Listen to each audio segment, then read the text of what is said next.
Hello, everyone, and welcome to ITIE. I am Ninja Guy VR, and today we've got someone very special. I'm very excited to talk about this person. But first, of course, I want to talk to you guys about ITIE and let you know what it is. So it is a show where I interview VR developers, and I do it once in a while, and I really enjoy it.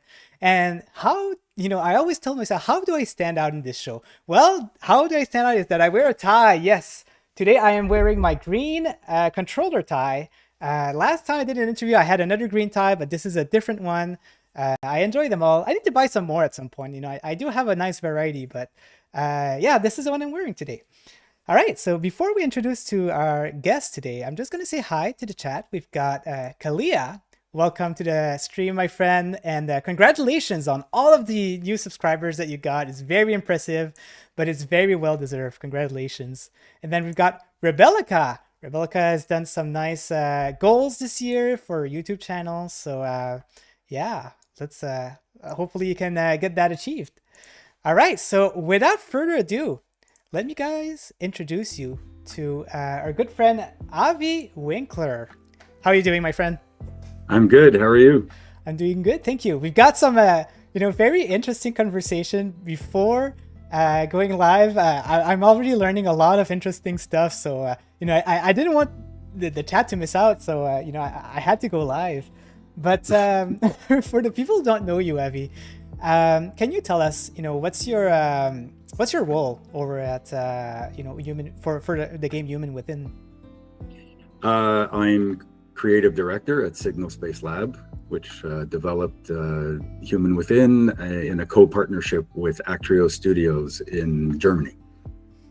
Very nice. So, can you tell us a little bit more about yourself? Like, how did you start gaming up until you started making games? It's a long story, I bet. Yeah, well, I'm of an age where my first gaming console was an Atari, so definitely have a long period of time of playing video games. But I have a background in art, and I started my career in like traditional animation, working on children's cartoon shows like Arthur and the Busy World of Richard Scarry and Ripley's Believe It or Not, as a concept artist for the characters and the props and the environments in the shows. And after that, I got into the video game industry with Behavior Interactive, who hired me as an art director. And I gained some great experience working at that studio, working on games like Scooby-Doo and the Ant Bully, as an art director. But I quickly became, aware that the artists at the studio were far more talented than I was as an artist. So I felt I had more to offer the studio working as a game designer. So I switched my efforts to game design, and that's when I started working on a prototype that eventually became the game Wet. And that was the studio's first endeavor into a mature-based game. And then after that, at Behavior, at the time, there weren't necessarily team members who were specialized in one specific area.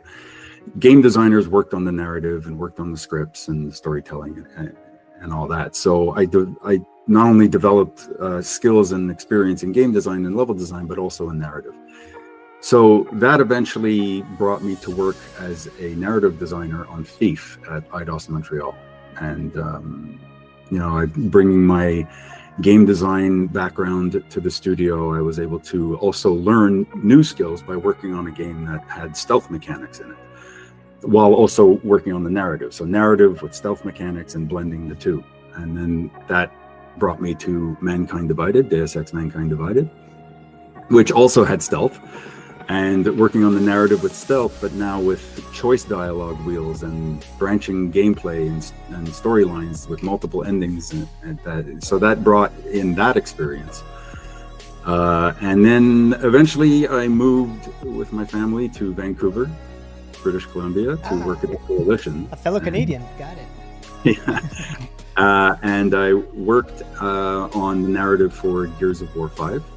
And that brought a new level of experience to my repertoire of co-op gameplay with narrative. And from there, I got hired by Signal Space Lab, which is a Montreal-based studio, but I work remotely from Vancouver. And I was hired as a narrative director to work on Human Within, to help establish the story and build the characters and the world and the branching gameplay, but this time in VR. So the project brought some VR experience to the table. So it is your first VR game that you worked on? It is. Okay. It is. Yeah. So over time, I became creative director on the project. So yeah, that's basically my background. I always try to find something new to bring to my experience with every project that I work on. Man, what an adventure. And I find it ironic that you work as a narrative director on stealth game where, you know, you're not supposed to talk, right? You're not supposed to make any sound. So that must have been a little bit challenging, I can imagine. And well, you have the guards that talk. Right. What are they talking about, and how does it relate to gameplay? And then you have all the systemic dialogue that when the guards see you or they think they see you, but then they're not sure, so they go to investigate, and so all that dialogue has to be planned and designed, and you know. Very true, very true. And that brought a blast from the past. That game just came out of nowhere back then. You know, like it was. I think it was later during the PS3 era, and yes. Yeah, and it really just, you know, just I don't know, maybe there was a lot of marketing, but for some reason for me it just poof, it's you know, it's released and it's a game that's pretty cool, you know. So that's awesome. So yeah, I really love your, you know, your portfolio. Looks like, you know, people seem to notice your talent, and you've been able to work into some very good projects. So I really like that. So yeah, now, you know, let's go ahead and talk a little bit about Human Within. I've got a lot of interesting questions. You know, I've played the game, and it's super fun. So for the people who don't know what Human Within is, it's a FMV game, but in VR. You know, it's the first time I see this kind of like idea, and you know, it's very cool. So Avi, can you tell us maybe a little bit in your own word what the game is about? Well, it's a game that, like you said, blends full motion video, live action content with gameplay and video game like environments. But it focuses on technology and the advancements of technology and the risks that could come with that. You know, our goal was to tell a story about technology using technology, and our inspirations came from older movies like Lawnmower Man and more recent movies like Transcendence.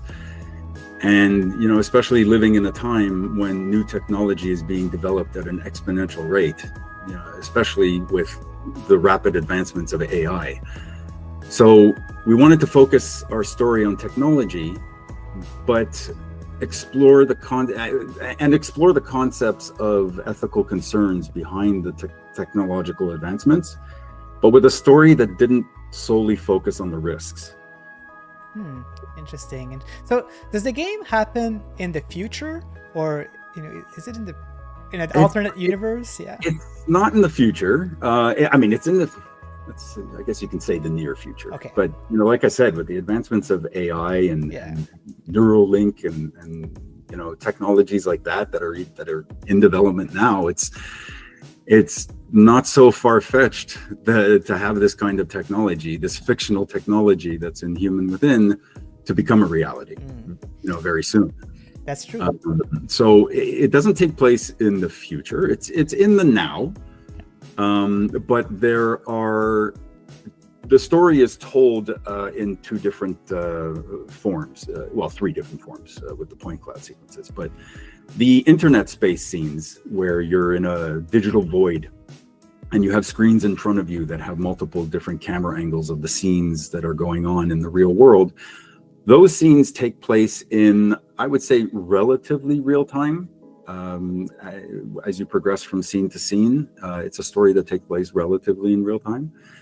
But once in a while in the story, the system will overload and you'll be brought to a full 360 live action scene that is like a flashback memory. And that's where those scenes are where where the backstory of the characters and how they got into the situation that they're in are told, whereas the present day scenes are in the situation and how they're dealing with it in the now. And those flashback scenes are where the choice mechanics are, where you can determine what happened in the past, and those choices lead to how the story ends. That's crazy. That brings me to so many more questions. So like you said, there are 360 scenes where basically you're in the scene and you're seeing like real people in 3D, and it's really feels like you're there, which seems like very unique. And so I'm wondering what kind of technology was used to do that. Like, how did you accomplish that type of technology? Well, I mean, when it comes to the filming, Actrio Studio used a self-built rig for the Canon R5C camera with a Canon 5.2 millimeter dual fisheye lens. And for the 2D scenes, they used a mix between different types of cameras because it was important to use actual smartphone cameras, for example, with a specific software that they used to be able to shoot with them. As well as like action cameras to get a lot of the CCTV camera shots and things like that. So that's how it was filmed. But I mean, obviously, filming these scenes is a challenge because we have three different types of scenes. We have the 360 live action, and we have the internet space scenes, as well as the point cloud. But for most users, we have to be very careful not to make any one of these scenes too short, because if you jump from one type of scene too quickly to another, it could be very jarring and disorienting for users, especially with a VR headset. So we had to make sure that these scenes were long enough that you can get settled in the scene to follow the story before we switch you to the next scene. And some of these scenes can be as long as 5 to 6 minutes. And because they're filmed in 360, or in the case of the internet space, multiple cameras, like CCTV camera angles, looking at the scene from different angles, we couldn't make any cuts. Oh man, that's true. So they're all filmed in one take. Wow. So the way I think about it is, it's very much like merging film with a stage play performance. Okay. Stage play actors, they have to know their lines and play out the scenes in one take, and they don't have the benefit of okay, cut, let's finish this, film the second half of the scene from the other angle. With VR, you don't have that privilege. So we had actors from England and Germany, various different places in Europe, who were fantastic. They completely absorbed the story and the concept and their characters, and they were able to perform these long scenes in single takes in a way that, like I said, was more like a stage play than your traditional filming of a movie. And it's not like this, the scene is just like one-page script, right? Like they actually talk the whole time, so it's insane. Yeah, they did a really, really good job. I think they had to know their lines. Yeah. And not only know their lines, but also wrap their head around the branching aspect, where okay, now we're filming a similar scene in the same environment, but the dialogue is different. So you have to know your lines. You don't mix up the two versions. Yeah, that's great. Yeah. I think I'm gonna dig deeper into Actrios and how this all worked. But before that, I want to rewind a little bit and learn about how the idea of creating this game originally came up. Because like we talked in the back, like it's kind of a hard idea to pitch to like someone, right? So how did it all start? Well, like I said, it started as wanting to make a project about technology, using technology, and VR was the perfect way of telling a story about technology with technology, but also immersing the player into the story in a way that only VR can. So we came up with the story of a character who, well, two characters. There's two sisters, Nyla and Linh, and they develop a technology to enhance. Their original intent was to enhance a supercomputer with the power of the human brain, the processing speed and power of the human brain. Turn off my phone so it doesn't interrupt. And so they developed this technology, but ultimately what it ends up doing is it ends up transferring the human consciousness to the digital space. And one of the characters, Linh, ends up in a coma. And so the story is told, we designed the story to be told 100% from Lin's perspective, but not only Lin's perspective from her digital consciousness point of view. So you are in the digital space, you're seeing the panels in front of you, you have Nyla who's talking to you, who's engaging with you, so it's very immersive, but also in the scene, you can see your character's, unconscious body lying on a table. So it's a very unique way of giving the player a perspective on the story that, like I said, only VR could allow. It's very trippy, and I love it. I love the character development. How her sister don't know yet that her sister is actually doing all of that for her, and then she realized that. And I'm not spoiling it, 'cause that's like the first 10 minutes of the game, right? So I just want to make sure. But no spoilers. Yeah, no spoilers. But no, it's amazing. I love. I think one strong point of the game is the narrative and the development that happens throughout the game. So it's pretty cool. But the other thing I want to ask is, we talked about the game having multiple branches, where they have to record back. So, would you say that someone who finished the game once, they're missing out a lot? Like, how much work is it to do multiple playthrough of the game? It's definitely worth it. Yeah. There's early on in the story, there's a choice that you need to make that will focus the 360 flashback scenes on Lin's relationship with either Nyla or her relationship with their boss, Blake. And depending on which one you choose, the flashbacks you get will be different in one than the other. And then that will lead to different endings. And then there's also the choices that you can make within those flashbacks to see how the scene plays out when you choose one option versus the other.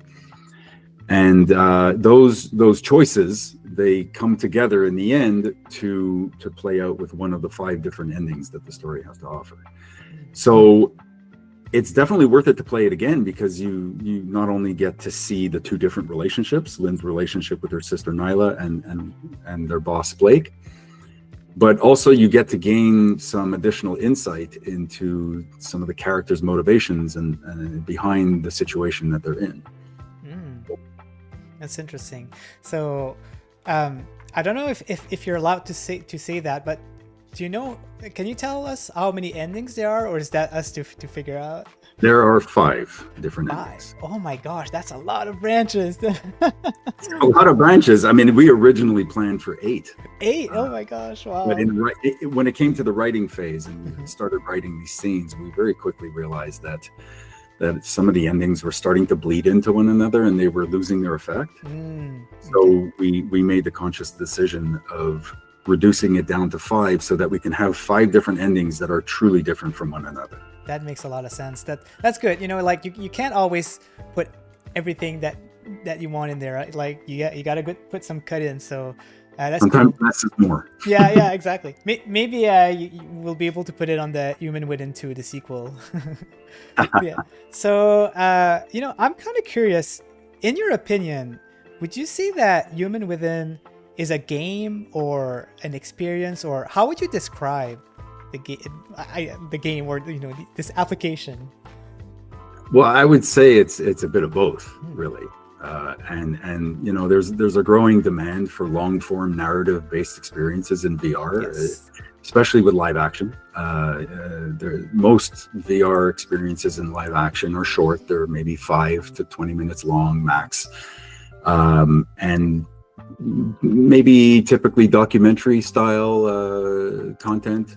So we wanted to create an experience that immersed the player in a story that not only that immersed you in the story in a way that included you as one of the characters in the story, Hmm. where the characters are speaking to you directly and you're not just an observer of what's going on, you're actively involved.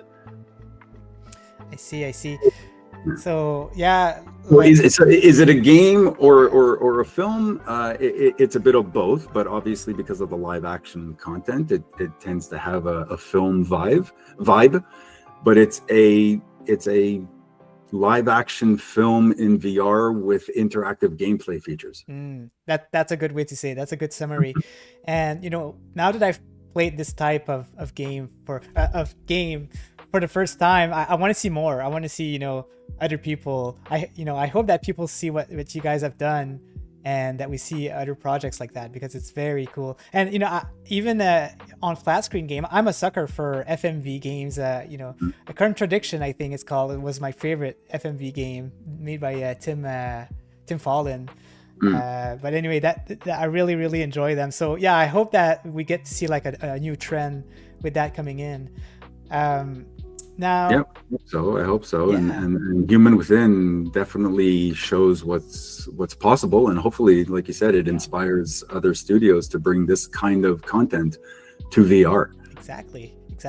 So you mentioned that almost every time that you work on a new game, you kind of like learn a new skill, or you self improve yourself. What would you say that is the biggest thing that you've learned by working with Human Within? Well, I definitely learned a lot about live action content because although I've worked on a lot of games in my career, I've never worked on anything that incorporated live action. Mm. Sure, yes, projects that have motion capture and things like that, which is, I guess, a close relative to live action. But like I learned a lot, especially working with Anne. And Weigel, who's the film director who worked with the German studio to film these scenes. We worked very closely on crafting the scenes and things like that. And she was the live action film side of the coin, and I was the interactive, gameplay and narrative side of the coin. She did help to rework some of the scenes, to improve some of the character traits, and suggest modifications to some scenes that would be better for the live action filming, because you can't do anything you want in live action. You can write anything you want on paper, but when it comes to the reality of filming, limitations quickly come in, and you have to adapt the script to accommodate those. And one of the biggest things that I learned is that in a game like Deus Ex Mankind Divided or any other game that has branching mechanics, you can simply just have the animation of the polygon character and environments line up with each other from one choice to the other to make it truly seamless. But with live action, you'll never get the characters to stand in exactly the same spot and with exactly the same pose from take to take. So working on a game that has branching narrative in 360, we had to be very creative in how we branched from choice to choice.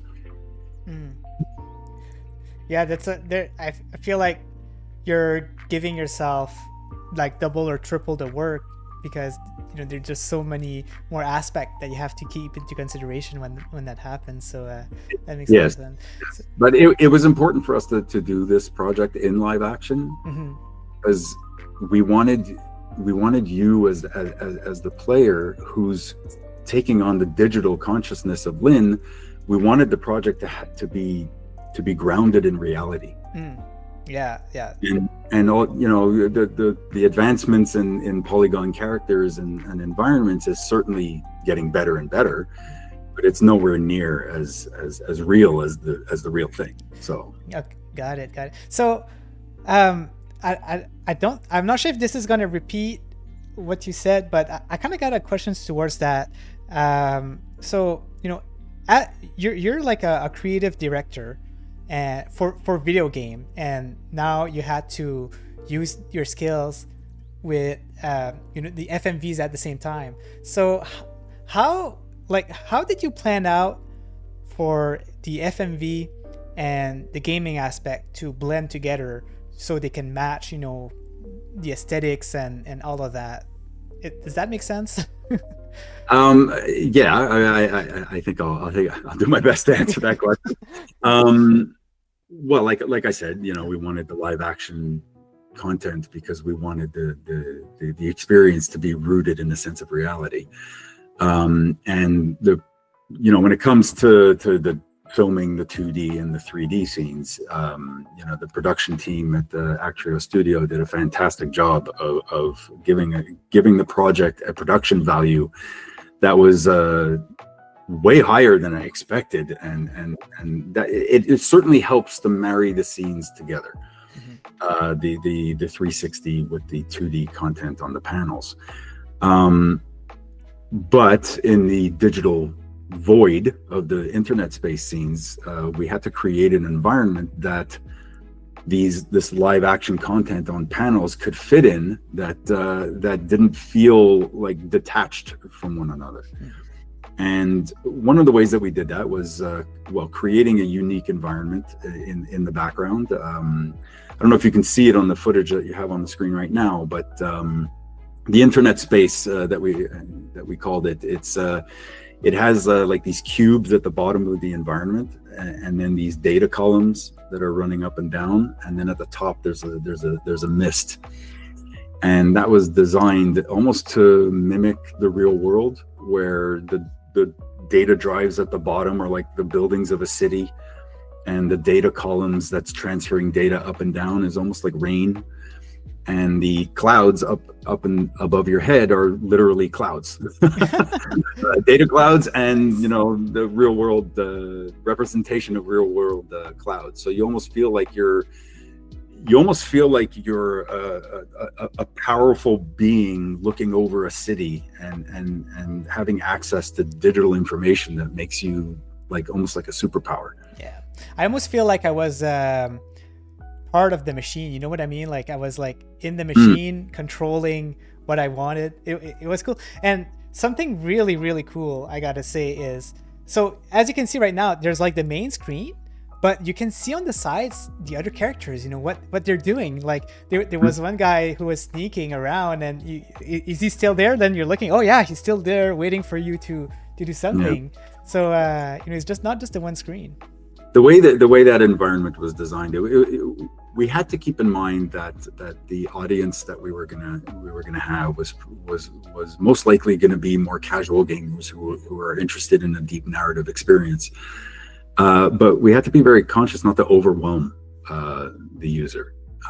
In our early prototypes of those internet space scenes, we played around with actually having panels all the way around you, 360 degrees, and it very quickly became claustrophobic and overwhelming, because you don't know what to look at. There's so many things to look at, and it can be anxiety inducing in some cases with so many screens around you.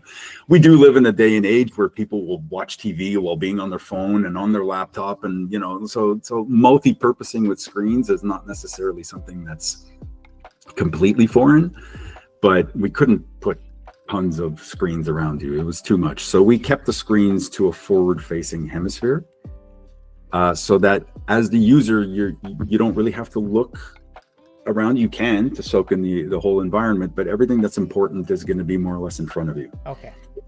And the central screen, there's a larger central screen in front of you that we affectionately called the Jumbotron when we were developing the project. And that screen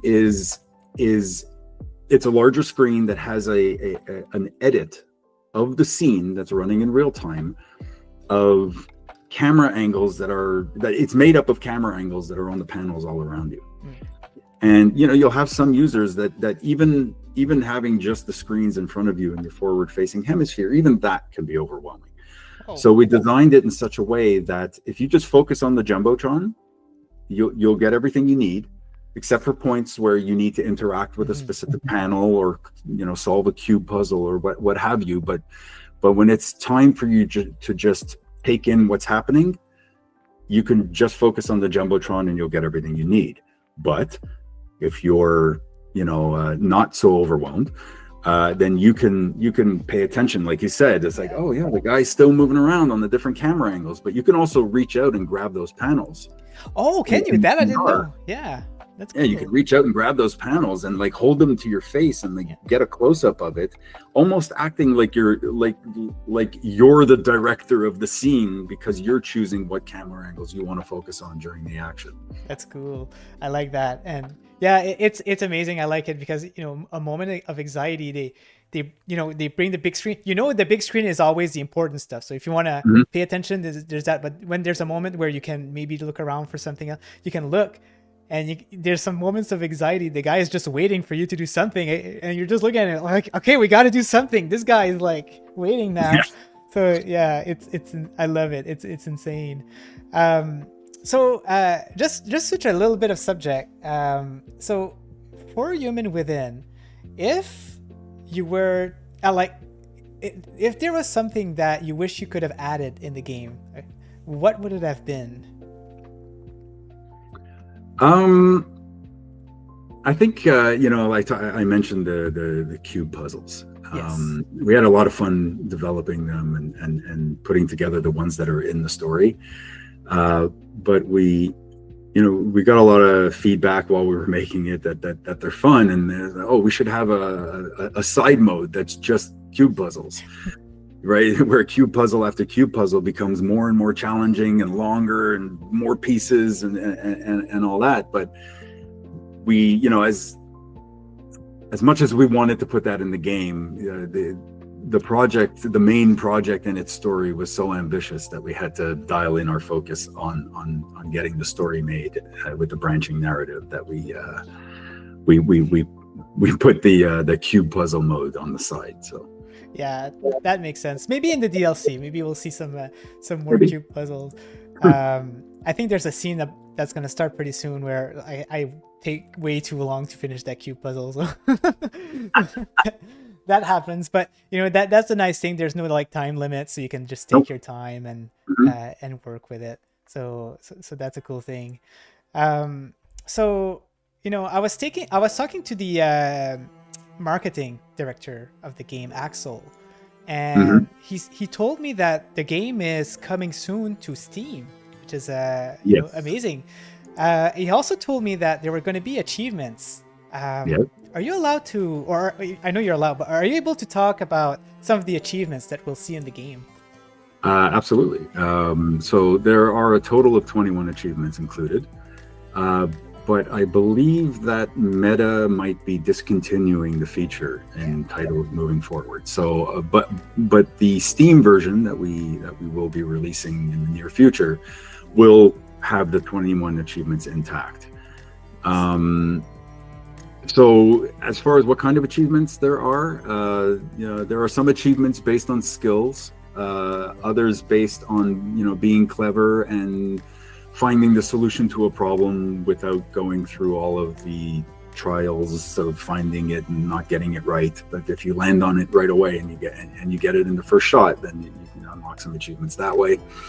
And of course, there's achievements related to seeing all of the outcomes as well as each of the 5 endings, all of the choice outcomes in the 5 endings. Nice. In a way, it's kind of like a visual novel too, right? Like you almost just like watching it and experiencing it, because Yeah. It, Well, I mean, I grew up with choose your own adventure novel. yeah, very So nice. Yeah, I I used think to. I think I even still have some of the books that I had as a kid. So like having agency in deciding what the character does next is, it's so immersive, and it's been around since like the choose your own adventure novels, and of course RPG games with dialogue choice wheels like Mankind Divided. It's been around a long time, but live action content is the next Yeah. stage of bringing that kind of interactivity to the narrative storytelling. It's funny that you say that. It's next level, but at the same time, it brings a lot of nostalgia because, during the Sega CD era, Saturn and stuff, they had like, what was it called? Shark something back then. They had like games with FMVs, right? And that reminds me a lot of that too. So it's kind of like a blast from the past, and at the same time using new technologies to put that in VR and stuff like that. So it's interesting. Yeah. So guys, I got a few more questions, but we'll open up to the chat for any questions. If you have any, feel free to put it in the chat, and we'll ask them right away. But in the meantime, yeah, I do have more questions. The next thing I want to ask you is, if we want to keep up to date with Human Within, any news and or anything with Signal Space Lab that's coming out, what's the best place to look at? Well, you can follow Signal Space Lab on Discord and Instagram, Facebook, and LinkedIn, as well as visit the website. We're a studio that has a wide range of projects in various stages of development, and including a turn-based tactics shooter game coming out this year called Every Day We Fight. Every Day We Fight. I'm gonna have to look that up. I hope that it's not the last time that we see VR with Signal Space Lab. I hope that Human Within. No, definitely not. No. Yes, I'm happy to hear that. Not. That's cool. We do intend to work on more projects in VR, especially because we developed a proprietary software that we call VREX. And that software, I mean, because when you take an experience like Human Within into consideration, it's a long form narrative project on a headset, but nobody wants to play on a headset tethered with an umbilical cord going to their computer. So fitting all that live action content onto the device untethered was a big challenge. And this VREX software allows us to merge video with still images in a way that reduces the size of the videos that are needed for the experience, but still having a high perception of image quality. So this technology served us very well with Afterlife, the previous VR project that Signal Space Lab produced, but also we enhanced it for Human Within. And we're hoping that this technology could be used on future projects with Signal Space or even other studios to bring live action content to life. Because it's not only limited to narrative storytelling. You could also use it for, to enhance instructional videos or even like guided tours, interactive guided tours where the tour guide reacts to your choices and the tour goes one way or the other based on choices that you make. Interesting. But I want more games. I don't want more educational stuff. But I know some people. There's a wide variety of content. Yeah. No, but Avi is right, guys. I played the game and it looks amazing on the headset, and the proof is right there in the footage. The video quality is great, and there's no lag or anything like that. And Arlen actually has an interesting question in the chat. So because of the challenge that you might have had in the standalone headset, he's asking, what hardware improvement in XR would you like to see based on what you did with this project? So what limitation did you get? I mean, one of the biggest limitations was the data capacity of the devices. So having devices that have more and more capacity on it would be very useful, especially with live action content. And I can only imagine as headsets are developed, the resolution within the lenses is going to become higher and higher and higher, requiring us to have higher and higher resolution content to put into the projects. So yeah, it's going to be like a if they improve the data, then they have to improve the resolution. If they improve the resolution, they probably have to improve something else. So it'll just be gradually upgrading as we see. That's cool. Yeah, that's awesome. Now, on my end, I have a trick question related to the game. Are you ready, Avi? I'm ready for anything. Bring it on. Let's do it. Because you never know, right? If you do an interview live with a guy with a tie or not. So here we are. So it's okay. You have controllers on it. So here you go. All right. So there are two main characters in the game, right? There's Linh, who's in a coma and helping out through a machine. Mm-hmm. And then there's her sister, Nyla, who's coordinating the escape, which I'm not going to say more. This is the only spoiler that you'll get. If you were in this situation, who do you think you'd fit in their shoes best, and why, between the two characters? Okay, that is a good question. Well, while the experience puts you in the digital shoes of Lynn's consciousness, within the digital space, I'm not sure which character I would see myself as in the role if I were truly in their predicament. First of all, I'm nowhere near smart enough to create a technology like they have in the story, so I probably wouldn't be in their situation at all. But I think I would see myself in Nyla's situation, because in my day-to-day life, I'm not really a risk taker. I like to take risks when it comes to the projects I work on, but in my day-to-day life, I'm not a risk taker. And Linh ends up in a coma because she takes a very big risk in the story. So yeah, I think I would be more in Nyla's shoes than in Lynn's shoes. Yeah, that makes a lot of sense. I think I feel the same. Like I wouldn't be too comfortable in being in a coma, for for helping out. I think I'd rather be alive. Yeah, how it feels, but sometimes sleep is good. Yeah, that's true. That's true. Yeah. Let us know in the chat, guys. What character do you feel like you'd be in the best shoes? Either, in a coma helping out through the internet and through the machines, or, someone through the computer and coordinating outside. That's an interesting one. So, Avi, thank you so much for coming in, taking your time. It was really awesome talking to you. I've learned a lot, off stream. I've learned a lot in stream.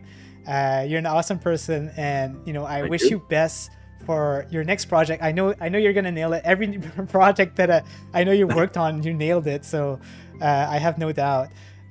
Is there anything else you'd like to say before we end the stream? Just that we're super excited as a team, as a studio, to get this project out. We worked very hard on it for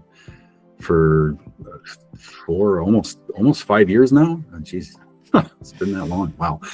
But we're super excited to have it out and having players get immersed into the story that we created, and we look forward to hearing players' feedback and seeing how they enjoyed it, and discussions about what endings they got. And so it's we're just super excited to have it finally out there and having literal eyeballs on the project. That's really cool. I can't wait to continue playing. I didn't get a chance to finish it yet, but I really want to know what's happening. So keep a lookout, guys. I've got a link to everything, just a link tree in the description. So if you want to follow or give comments, give feedback, it's all in there. So make sure to check it out. All right, thank you so much, Avi, and I hope you have a good weekend and the rest of your Friday. Thank you. You too, and to your community. Yeah. Everybody have a good weekend. All right. Bye, everyone.